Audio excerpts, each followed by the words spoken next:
Olá pessoal, meu nome é Giovanni, sou consultor CVM. Nesse vídeo aqui na verdade uma continuação de um vídeo que eu acabei de postar sobre a subscrição do RZTR, e aqui nesse vídeo na verdade a gente vai continuar analisando principalmente os ativos do fundo e também qual a estratégia que ele está aplicando, quais são os pontos interessantes e importantes que a gente precisa se atentar. Então vou dar uma olhada principalmente nos principais relatórios que o fundo divulga e se vale a pena acaba comprando ou ter uma participação desse fundo na sua carteira pessoal, por exemplo. No meu caso, eu vou falar o que eu vou fazer, não é uma recomendação de compra nem de venda, tá bom? Então, aqui a gente está analisando, primeiramente, o último relatório divulgado pelo fundo, que foi divulgado em janeiro, só que representa os resultados de dezembro. 12,88 de dividendo no ano de 2023, é um dividendo para fundos imobiliários que exploram a área de agro, que acaba valendo a pena, realmente é um risco, é um dividendo bem maior do que o que é comum para fundos imobiliários, é um dividendo realmente acima do que está padronizado no mercado. Número de ativos, 14, sinceramente aí sim começa os primeiros pontos negativos. Eu vejo que tem poucos ativos, principalmente porque a gente tem que verificar principalmente a concentração. Se tiver, por exemplo, 14 ativos, mas dividido de forma igual, aí pode ser que vale a pena. Outro ponto é que o fundo ele é comercializado acima do valor patrimonial. Então, hoje é valor patrimonial de R$ 99,40 e o valor de mercado é R$ 108,40, tá? Então, isso traz, na verdade, um ágio para o fundo, né? Então, deságio tem desconto, ágio tem um encarecimento da cota. Mas lembrando que esse 108,40 é uma cotação de dezembro, não representando o valor que está hoje de 102,60, por exemplo, que aí sim está mais perto do valor patrimonial e aí pode acabar fazendo mais sentido a compra, tá bom?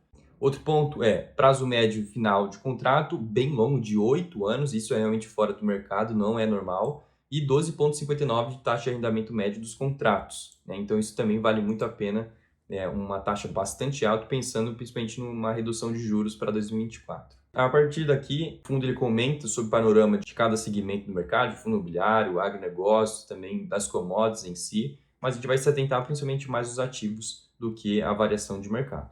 Uma importante informação, pessoal, que comentei no vídeo anterior sobre a emissão e subscrição do RZTR, é que quando o fundo faz um processo desse de emissão, é normal que a cota continue pagando normalmente o dividendo e recibo da subscrição, ou seja, você exerceu o direito, comprou a cota, só que fica um período ali de forma de recibo até que integralize para virar uma cota normal, o código 11. Então, quando você for ver ali na sua custódia o número 13 ou 15, representa o recibo de subscrições ou de sobras de subscrições, e aqui a gente consegue verificar essa diferença.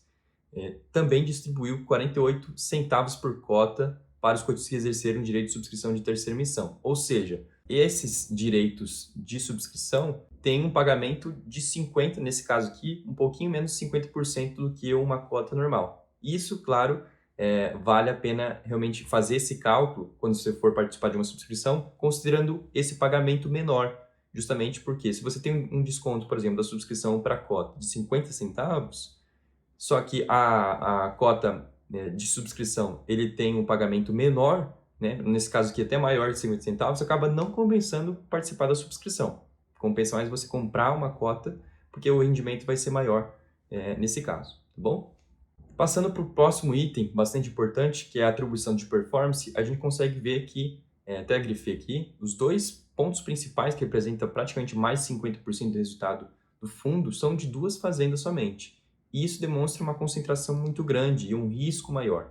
Claro que aqui, se a gente verificar em detalhes, por exemplo, a Fazenda Roma, na verdade, inclusive vou abrir o relatório aqui, né, o relatório de setembro, a gente consegue verificar que a Fazenda Roma, ela foi vendida. Então, ela foi vendida e vai ser paga de forma recorrente nos próximos anos. Então, a forma que vai ser paga seria essa aqui. A entrada de 20 milhões, que entrou em setembro, mais 15 milhões de outubro, que inclusive é resultado de outubro, se a gente for ver no relatório, vai estar representando ali um dividendo maior, inclusive para os cotistas, por conta dessa venda. E aí sim, somente para os anos, o pagamento fica anual, tá? Sempre no dia 30/5, 30 de maio.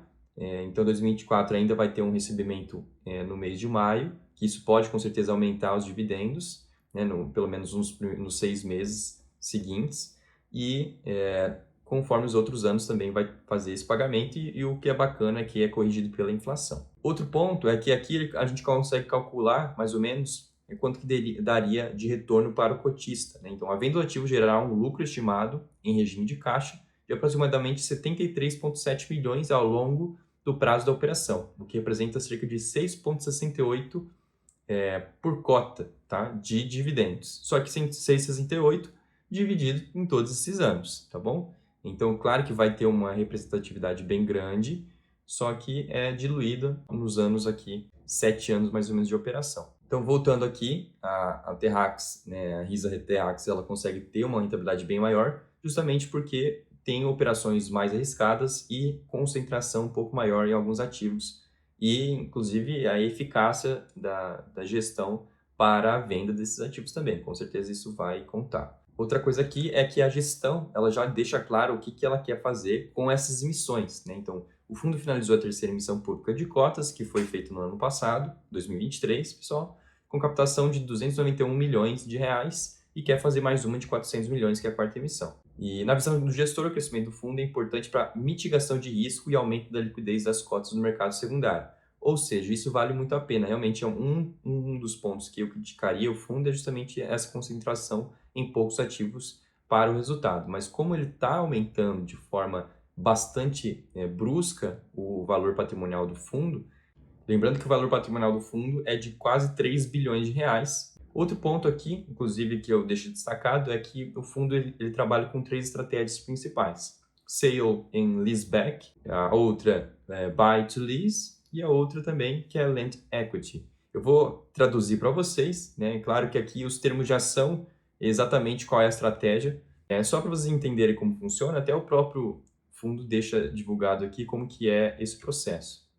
A primeira estratégia, Sale and Leaseback, é basicamente o produtor rural ter uma terra em seu nome, ela faz a venda para a Risa Terrax, que ela compra desse produtor, só que o produtor ele vai continuar cultivando naquela terra, e o que ele faz é fazer um contrato de arrendamento, ou seja, ele aluga aquele espaço que vendeu para o Risa Terrax. Isso dá mais segurança para o Risa Terrax, e também para o produtor ele dá uma forma de liquidez do valor que ele tem daquela terra, né? Então ele consegue pegar o valor daquela terra para, por exemplo, colocar na produção do cultivo dele, né? Então é uma forma de crédito praticamente com juros zero, né? Isso é o bacana.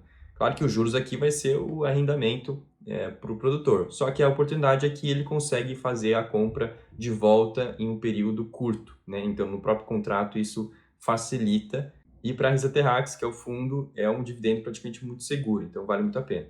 Já a segunda estratégia é Buy to Lease, então o Risa Terrax ele compra a terra de algum outro produtor ou de algum outro proprietário, e aí ele faz essa alocação para outro produtor rural, justamente para poder ter esse retorno, tá? Então, lembrando que não necessariamente tem o retorno do Risa Terrax está em cima do cultivo, mas sim em cima da terra, por isso que ele é fundo imobiliário e não FIAGRO também, tá bom?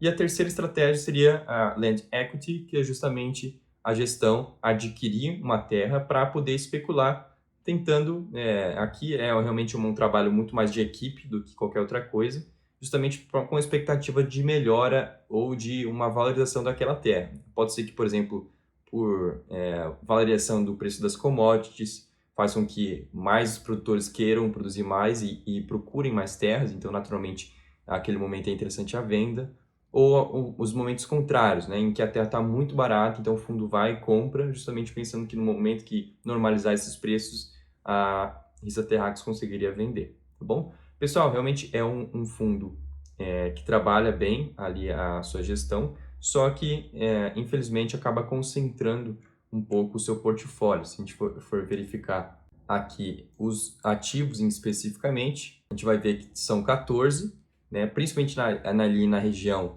centro-oeste do país, né? E também um pouquinho de nordeste.